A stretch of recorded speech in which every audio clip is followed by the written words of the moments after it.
At the company dinner, everyone had the right to order one dish. When it was my turn, the new intern assistant, Vera Lewis, suddenly snatched the menu from my hand. "There is enough food already. We do not need to order more," she snapped. I simply nodded, then turned back to the waiter. "I would like to add an order of the Lobster Mac and Cheese, please." Vera's face twisted with rage as she slammed the heavy menu against my forehead. I said no more orders. "Do you think being the top salesperson makes you the queen of this office?" A sharp, stinging pain flared where the edge of the paper had cut my skin. I felt a hot surge of anger rising in my chest. I didn't hesitate. I swung my hand and slapped her right across her face. She let out a piercing shriek that echoed through the restaurant. "Do you have any idea who the hell I am? My father is Stephen Summer. He is the biggest shareholder of this entire conglomerate. Even the general manager boasts to me. You actually dared to hit me. I will have your sales title revoked and make sure you are blacklisted from this entire industry with one phone call." I tilted my head and rubbed my ear, then slapped her again. My biological father, Stephen Summer, is head over heels in love with my mother. Where did this cheap girl come from, trying to steal my identity as the Summer heiress? Vera let out another ear-splitting scream. "You dared to hit me again. I am telling my father.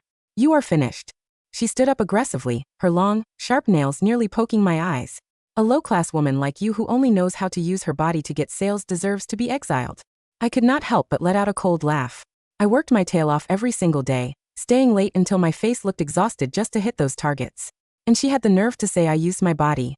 I suppressed the urge to give her a third slap and sneered at her. "Just because you are that kind of trash, do not assume everyone else is your colleague. Vera, anyone with eyes can see how hard I have worked for this company over the years. What exactly do you gain by trying to slander me like this?" I stared at her reddening face and smiled innocently. "Is it because I am prettier and more capable than you? Are you just jealous?" Vera's face turned a deep shade of crimson. Surprisingly, no one in the room spoke up for her. Instead, several colleagues were hiding their smirks behind their hands. Since Vera joined the company, she had been acting like the spoiled daughter of a billionaire. She was bossy and arrogant, and even the higher-ups acted like her personal servants. There was another intern who started at the same time as her. Because the girl refused to print a document for her, Vera destroyed her reputation. She spread disgusting rumors that the girl only got the job by sleeping with the hiring manager. The poor girl couldn't prove her innocence and eventually resigned in tears, falling into a deep depression. I wanted to step in back then, but my father told me to stay out of it. He said there was no need to get my hands dirty with someone like that. But now, she was running around using my father's name and demanding everyone worship her. I could not stand it for another second. Before I could say another word, Vera grabbed a glass of water from the table and threw it in my face. "Ava Sterling, you are dead. I am making sure of it.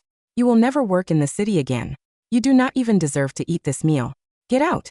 She was shaking with rage, looking so entitled that even the waiters were holding their breath. The staff looked at me, completely lost on how to handle the situation. Just as I was deciding whether to use my fist or my foot, our boss, Gary Lane, walked into the room. "This dinner is supposed to be a celebration. What is all this screaming about? You are making the company look pathetic." As soon as he stopped shouting, Vera's arrogant face instantly transformed into a mask of pity. She rushed over to him, her eyes welling with fake tears. "Mr. Lane, I was just trying to save the company some money by not overordering." But Ava slapped me. She said she earned the right to do whatever she wants. I really do not understand. Does being the top seller give her the right to be a bully? If this is how you run things, I might have to ask my father to reconsider his investment. Gary's expression shifted instantly. His brow furrowed deeply. He turned toward me, his eyes cold and sharp. "Ava, you have been here a long time. Do you not know that being frugal is a core value of this company? Even a newcomer like Vera understands that. As a senior employee, how could you be so disrespectful? As a punishment, you will donate $500 to the company chat for everyone to grab. And you will pay Vera $10,000 for her emotional distress. Then we can move on." My eyes widened in pure disbelief. I could not believe that Gary, the man I once respected, would say something so absurd. "Mr. Lane, are you seriously doing this to me?" I took a deep breath, trying to stay calm because I felt I owed him for hiring me. But my fists were clenched tight at my sides. Gary hesitated for a moment, a flash of guilt crossing his eyes. But he eventually nodded firmly. "If you do not agree, I will just take it out of your sales bonus." Out of the corner of my eye, I saw Vera smirking like a champion. "I told you not to mess with me, Ava. See, now you are paying the price." Just as I was about to lose it and burn the whole place down, a colleague grabbed my arm. She whispered urgently in my ear, "Ava, do not fight her. You cannot win against the daughter of the richest man in the state. The company needs this deal with the Summer Group. We are all counting on her to make it happen." I was so angry that I actually laughed. I pulled out my phone and swiped to a photo of me and my father, shoving it in front of everyone. She says she is Stephen Summers' daughter and you all just believe her? Well, I say I am his daughter too. Do you believe me? Look, here is the proof. Everyone looked at the photo, then started glancing back and forth between me and Vera. The atmosphere became incredibly tense and awkward. Finally, a colleague broke the silence in a low voice. But last week, I saw Mr. Summer drop Vera off at the office personally. He even patted her head. Yeah, I have a photo of that too, another person added, showing me their screen. I froze when I saw the image. Could my father really have a secret love child behind my mother's back? I stared at the photo over and over, unable to process it. I immediately dialed my father's number, but it went straight to voicemail. I stood there with a frown, unsure of how to react. Seeing my hesitation, Vera let out a mocking laugh. We all know how you really got those sales records, Ava. I do not need to say it out loud. As for that photo, you probably begged for a selfie at some public event. She left the rest unsaid, but the look of respect in the eyes of my coworkers was being replaced by suspicion. I was fuming, but I didn't have any more evidence on hand. It wasn't like I carried my birth certificate and family registry in my purse. I gritted my teeth, lost my appetite, and walked out of the restaurant. But the next day at the office, things got even worse. My $70,000 bonus had been deposited into Vera's account. The company sent out a mass notification tagging her, congratulating her on the performance. Even my title of top salesperson had been handed to her on a silver platter. I stared at the approval form for the bonus on my desk and let out a cold snort. Since she wanted to play dirty, I was more than happy to play along. I grabbed the notification and marched into Gary's office. Mr. Lane, what the hell is the meaning of this? What exactly is the criteria for the top salesperson award now? According to the records, my sales this month exceeded 100 million, bringing in at least 3 million in profit. Vera Lewis has 0 orders. In fact, she offended 3 clients with her attitude. So why did she get my bonus? Gary interrupted me before I could finish. He handed me a cup of coffee with a fake smile that didn't reach his eyes. Ava, this was a decision made by the entire management team. Your results are impressive, but we felt the newcomers needed some incentive to stay motivated. My eyes burned with tears of frustration and anger. He was using my hard-earned money to motivate a spoiled brat? I was shaking, but I refused to back down. I have worked every single day without a break since I joined this firm. I have ruined my health for these projects. And you just hand my bonus to someone else as an incentive? Mr. Lane, I respected you as a mentor, but I am not an idiot. Gary's face hardened, and he stood up from his chair. Ava, you need to think about the big picture. We have a massive contract coming up with the Summer Group. I cannot afford to offend Mr. Summers' daughter right now. Surely you understand that. Suddenly, the door swung open and Vera walked in. Seeing me trembling with rage, her smile widened with triumph. I told you, Ava. There are consequences for crossing me. If you keep this up, I will make sure you are blackballed from the entire business world. The moment Vera appeared, I actually started to calm down. I looked at her and smirked. If Stephen Summer is really your father, then you should handle the meeting with the Summer Group this afternoon. My father only agreed to this partnership because I worked here. I wondered if the deal would still go through with his so-called daughter in charge. As expected, a flash of panic crossed Vera's face. I obviously cannot go, she stammered. People would say I only got the deal because of my father. I want to earn my place based on merit. Gary nodded approvingly at her words. That is exactly the kind of integrity I expect from Mr. Summers' daughter. We will win this deal on our own strength. Watching them act out this little play made me lose all patience. I turned to leave, but Gary called out to me again. Ava, I know the company owes you one. I will buy you a Starbucks later to help you cool off. He sounded like he was being incredibly generous. As an employee, you have to put the company first. You still need to lead the negotiation this afternoon. I trust your ability to close this deal for us. Hearing his shameless request, my anger turned into a cold, flat indifference. Vera was right about one thing. People from different worlds really shouldn't try to mix. I nodded slowly. Fine. I will make sure the Summer Group gives us exactly what we deserve. When I got back to my desk, I realized all my personal belongings were gone. Before I could ask, a young intern nearby looked at me with red, watery eyes. Ava, HR came by a minute ago. They said Vera liked the lighting at this desk better. They told you to move to the desk by the restrooms. They threw all your stuff over there. The girl looked even angrier than I was. How could they be so mean? They stole your award and now they are putting you next to the toilets. This is bullying, I thought to myself. The fire I had just pushed down flared up again instantly. I had originally planned to just have my dad cancel the deal, but now I had a better idea. I comforted the girl and walked over to the desk by the restroom. I pulled out my phone and sent a text to my father. Dad, someone is bullying your daughter at work. As soon as I put the phone down, Vera strutted over to me, looking like she owned the place. Oh, look who it is. Is this our top salesperson? Why is she sitting next to the trash? Oh, I forgot. I am the top salesperson now. The bonus is already in my bank account. She waved her phone in my face. If you were a little smarter, you wouldn't be suffering like this. Tell you what. I just stepped in some water near the restroom. If you wipe my shoes clean with your hands, I might forgive you. I might even use a bit of my bonus to buy you a cheap lemonade. I looked at her smug face and took a deep breath, reciting a mantra in my head. If I argue with a crazy person, I become a crazy person. I ignored her and started organizing my scattered files. Vera didn't like being ignored. She swung her heel and kicked my leg, sending me sprawling to the floor. My organized files flew everywhere again. She stepped her expensive heel right onto my project documents and glared at me. What is with the attitude, Ava? Anyone would think you were the billionaire's daughter, not me. I have changed my mind. I do not want you to use your hands. Use your tongue to lick my shoes clean. Do it, or I will make sure you never find another job in this country. I looked down, gathering my strength to hit her. But when I didn't speak, her expression shifted. Thinking I was finally scared, she took a step closer and leaned down. That is more like it. Be a good girl, and I might let you. Before she could finish, I grabbed her ankle and jerked it hard. She crashed onto the floor, her head hitting the tiles with a loud thud. Her forehead immediately started to swell. Her face twisted into something truly demonic. You actually tripped me? She scrambled up and raised her hand to slap me. As I dodged, I accidentally knocked over a vase and fell back down. She missed her swing and tumbled to the floor again. Gary heard the commotion and rushed out of his office, scowling at the scene. Ava Sterling, are you out of your mind? Why are you always bullying Mr. Summers' daughter? Just then, a very familiar voice boomed from the hallway. Who the hell is bullying my daughter? The silence that fell over the office was so sudden you could hear a pin drop on the carpet. Gary instantly wiped the scowl off his face, replacing it with the most obsequious, groveling smile imaginable. He smoothed his tie, bowed slightly at the waist, and rushed toward the hallway. Mr. Summer, welcome. What a wonderful surprise. Gary chirped, his voice dripping with sycophancy. You didn't mention you were coming by today. If I had known, I would have set up a red carpet welcome. Beside the trash cans, Vera's tear-stained face lit up with wild, hysterical delight. She scrambled off the floor, dusting off her skirt, and sprinted past Gary, toward the entrance, throwing her arms out. Daddy, Vera shrieked, squeezing out a fresh wave of crocodile tears. You came just in time. Look at what this crazy woman did to me. She pushed me onto the floor. My forehead is swelling up.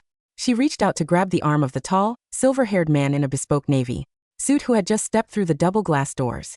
Behind Stephen Summer stood 6 towering bodyguards in dark suits and the Summer Group's chief legal counsel, Mr. Vance. Stephen didn't even look at Vera.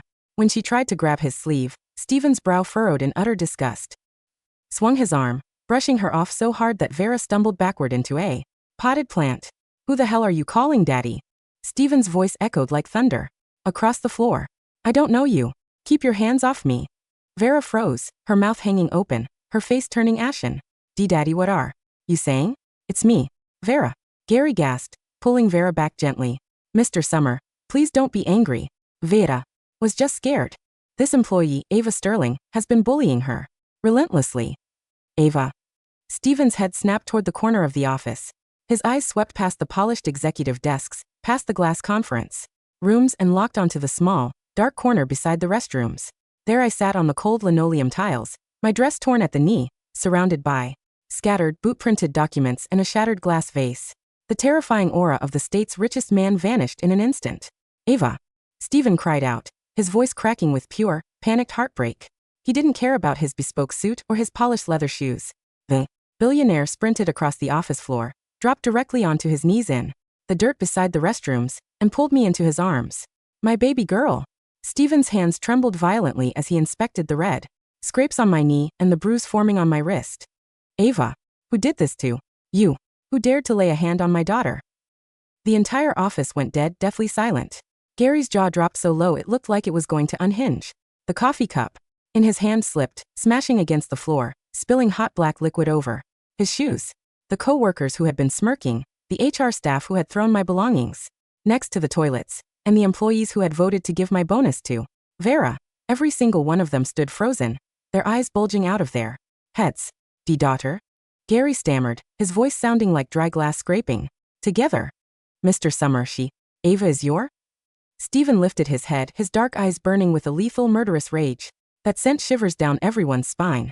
Ava Summer is my only biological child, the sole heiress to the Summer Group. Stephen roared, standing up and shielding me behind his broad shoulders. And you scum turned my daughter's workplace into a hellhole. Vera backed away until her spine hit the reception desk, her hands shaking so violently she couldn't even fold them. And no, Vera whimpered, tears of genuine terror streaming down her face. That's impossible. She's Ava Sterling. Her last name is Sterling. She's just a common salesperson. She used her mother's maiden name, so she could start from the bottom and learn the business without special treatment. Stephen snarled, taking a heavy step toward her. And who the hell are you? I am Vera. Mr. Vance, Stephen said without turning his head. Who is this girl? The chief legal counsel stepped forward, opening a thick leather folder. His voice was cold, precise, and loud enough for the entire office to hear. Vera Lewis, age 22. Her father, Thomas Lewis, was employed as Mr. Summer's personal estate driver for 3 months last year. A collective sharp intake of breath swept through the office. Thomas Lewis was caught stealing 3 limited edition watches from the Summer Manor 2 weeks ago. Mr. Vance continued mercilessly. Mr. Summer personally confronted him at the estate gates, fired him on the spot, and ordered him off the property. Miss Lewis was in the vehicle at the time. Mr. Vance pulled out a printout of the photo a co-worker had shown me earlier. The one showing Stephen patting Vera's head. This photograph, Mr. Vance explained, was taken by a passerby outside the estate gates. Mr. Summer was not patting her head. He was shoving her away, after her father begged him not to file police charges. The truth exploded like a bomb in the room. The co-workers who had defended Vera, the ones who had praised her humility, stared at her as if she were a piece of rotting garbage. She was the driver's daughter. Her dad is a thief. And she walked around, here acting like a billionaire heiress. Vera collapsed onto her knees, clutching her face, sobbing hysterically. I just wanted people to respect me. I wanted them to treat me like a princess. A princess. I spoke up, stepping out from behind my father, looking down at her with cold indifference. You destroyed an innocent intern's life, spread disgusting lies about her, stole my $70,000 bonus, threw water in my face, and demanded I lick your shoes clean. Stephen's face turned from red to an icy, terrifying purple. She demanded you do what? Stephen roared, his fists clenching so tight. His knuckles turned white. The young intern who had helped me earlier stepped forward, her eyes bright with tears, holding her phone out to Stephen. Mr. Summer. It's true, she yelled. Vera has been bullying Ava for weeks. She forced HR to move Ava's desk next to the toilets. She took Ava's top salesperson title and deposited her $70,000 bonus directly into her own bank account. Gary went deathly pale. He scrambled over, falling onto his knees beside Stephen's shoes, crying out frantically. Mr. Summer, please listen to me. I was deceived. I had no idea Vera was an imposter. I was just trying to protect the investment for the company. Stephen looked down at Gary as if he were a cockroach. Deceived? Stephen sneered softly. My daughter brought in $100 million in sales for your pathetic company this month. She brought you $3 million in clear profit. And you gave her bonus to a thief, offered her a Starbucks coffee to cool off, and put her desk next to the trash. Gary's breath hitched. He looked at me, his eyes wide with desperate, pathetic begging. Ava, please. I was your mentor. I hired you. Tell your father I treated you well. You treated me well? I smiled, a cold, sharp smile that held zero warmth. Mr. Lane, didn't you say yesterday that being frugal is a core value of this company? I looked around the room, my voice ringing clear and strong. Since Gary Lane loves frugality so much, I think it's time he learns what real bankruptcy feels like. Stephen didn't hesitate. He pulled out his phone, dialed his financial director, and put the call on speaker. Cancel the $300 million supply contract with Lane Enterprises. Immediately, Stephen ordered, his voice echoing off the walls. Freeze all line of credit guarantees provided by the Summer Group. Furthermore, notify every bank in the state that the Summer Group is cutting all ties with Gary Lane. No. Mr. Summer, please. Gary shrieked, banging his head against the floor until blood trickled down his forehead. If you do that, Lane Enterprises will go under by tomorrow morning. I have $50 million in loans due next week. That sounds like a you problem, Mr. Lane, Stephen replied coldly.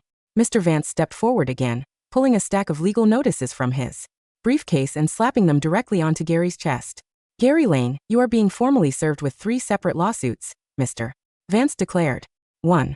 A civil suit for $70,000 in embezzled bonus funds, plus $500,000 in punitive damages for emotional distress and physical assault against Miss Ava Summer.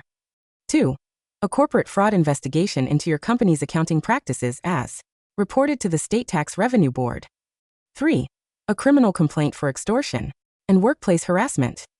2 uniformed police officers who had been waiting in the hallway stepped into the office, their steel handcuffs glinting under the lights. "Gary Lane, Vera Lewis," the lead officer announced. "You are under arrest for grand larceny, financial fraud, and physical assault. Come with us." Vera shrieked as the officers pulled her up, her cheap designer skirt tearing on the edge of a desk. "No. I'm innocent. It was my dad's idea. Don't lock me up." Gary didn't even fight. He lay on the floor like a dead dog as the handcuffs clicked tightly around his wrists, his eyes completely hollowed out, staring at the ceiling as his life's work dissolved into dust in a matter of seconds.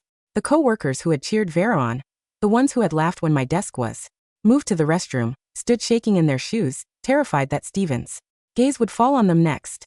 I looked at the HR manager who had carried my belongings to the trash. "You're all fired," I said simply. "Clear out your desks within 10 minutes or security will throw you out onto the street." No one dared to argue.